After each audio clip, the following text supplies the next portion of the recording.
Salut à tous les yogis. Comme vous le voyez, je suis derrière la statue de Adi Yogi. Le premier yogi, ça fait une semaine maintenant que je suis arrivé. Et je profite de ce premier jour, on va dire, et du deuxième tranquille, puisque je me suis un petit peu nettoyé au passage. J'ai fait un passage dans ma chambre de 3 jours, 3 nuits, où j'ai réussi à perdre 3 kilos pour ce qu'on appelle la tourista indienne aiguë. Et pourtant, c'est la 10e année que je viens et c'est la première fois que j'ai la tourista en Inde. C'est rigolo. Mais en tout cas, celle-là, elle était costaud. Je l'ai bien senti passer. Mais voilà, ça fait du bien parfois de se nettoyer, aussi bien d'ailleurs physiquement que énergétiquement et mentalement. J'ai remarqué d'ailleurs après ces 3 jours un petit peu compliqués que j'ai eu des remontées d'émotions vraiment très étonnantes. Je suis parti dans des sanglots. J'ai senti qu'il y avait du karma qui partait. Et ça fait vraiment partie de l'ashram. Et ce qui est très étonnant, c'est que ça fait 10 ans, cette année 2023, parce que c'était 2013. Et l'ashram réussit toujours à me surprendre au plus haut niveau. C'est toujours important de sortir de sa zone de confort. Mais quand on sort de sa zone de confort, en fait, on finit par créer une nouvelle zone de confort en pensant que voilà, on est sorti de sa zone de confort, génial. Puis tout ça pour réaliser que finalement, on est dans une nouvelle zone de confort. Voilà, donc là, je reviens et je suis encore sorti de ma zone de confort en pensant que j'étais dans ma zone de confort. Je ne sais pas si vous me suivez. Bon, le message de cette vidéo, c'est souvent pour tous les participants que j'ai et que je suis sur le WhatsApp.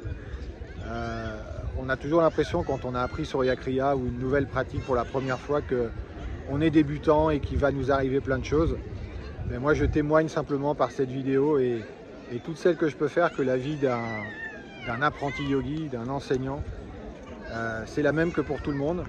Il y a des difficultés dans tous les niveaux, relationnels, physiques, de santé, parfois des doutes, même si évidemment ils n'ont rien à voir avec ce qu'ils étaient il y a une dizaine d'années. Mais ils sont toujours là, il faut toujours être vigilant et même de plus en plus. Et puis trouver, c'est le moteur, la force de vouloir toujours évoluer, toujours se remettre en cause et jamais se dire qu'on a parcouru un chemin. Il est toujours à parcourir. Et donc c'est pour vous encourager, pour celles et ceux qui ont appris une pratique récemment et qui peuvent rencontrer des difficultés, de vous accrocher et de savoir que tout le monde est dans ce cas-là. Tous les enseignants que vous pourrez avoir devant vous, qu'ils aient 2 ans ou 10 ans ou 20 ans de boîte entre guillemets derrière eux, eh bien ce sera toujours la même situation. Peut-être même que plus on évolue, et plus l'attention doit être forte. Sadhguru aime bien prendre cet exemple du coureur automobile débutant qui va rouler à 100 km/h. Et bon, s'il a un accident, c'est vrai que ça peut faire mal, mais bon, ça peut encore, il peut s'en sortir. Celui qui maîtrise bien son véhicule et qui va à 250, 300, l'accident souvent c'est pas le même.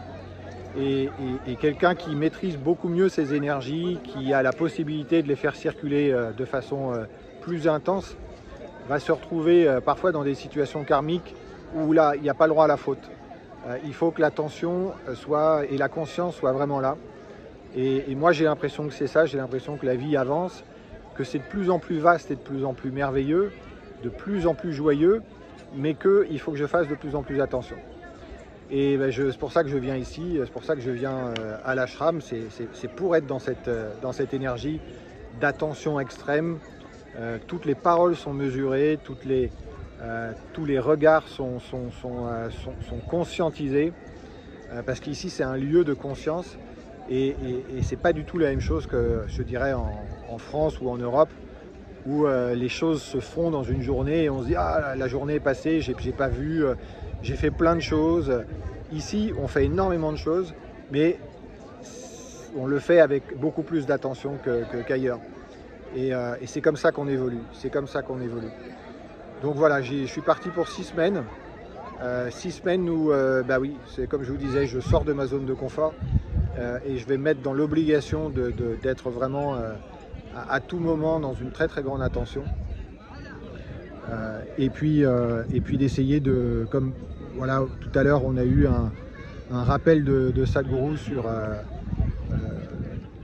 le fait de réaliser que on était heureux parce qu'on acceptait une situation et que le moment qu'on vivait à l'instant présent était le seul moment qui existait et que se balader dans le passé et dans l'avenir était en fait sortir de l'existence même, sortir de la réalité, et que ce n'est que par la conscience et l'attention qu'on peut garder le contact avec la réalité. La réalité, c'est ce qui est ici et maintenant, c'est cet instant.